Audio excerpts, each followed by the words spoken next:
And we wonder why education has failed, because we've turned it into a mechanism. Only one intervention, one-on-one tutoring, creates two standard deviation positive outcomes in education, meaning you're better than 99% of everyone else. So what can create one-on-one tutoring opportunity for every child in the world?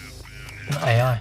Wow. So now he thinks it's a great boon that the machine now will take over education. And that just goes to show that it's not an art anymore. Machines aren't capable of art. True art transcends the material realm. We've made it just self-expression now, and we call it art, and that's not art. Now he wants AI to take over the teaching position, and all it can do is instruct. I agree that the closer to one you get, the better. But I also personally believe that 0 to 1 is best. And what I mean by that is interaction with the physical world in which nobody has to tell you whether you've succeeded or failed. If you're faced with an engine that doesn't start, you can't argue it into starting. You have to figure out what the thing is that has caused it to fail. And then there's a great reward when you alter that thing and suddenly it fires up. I don't necessarily disagree with him, but the failure of education started with the Reformation, when we turned away from the scholastics and turned our attention and our goal toward material wealth, long life, and pleasure, as opposed to before this, education was supposed to prepare the human being to be a well-rounded, competent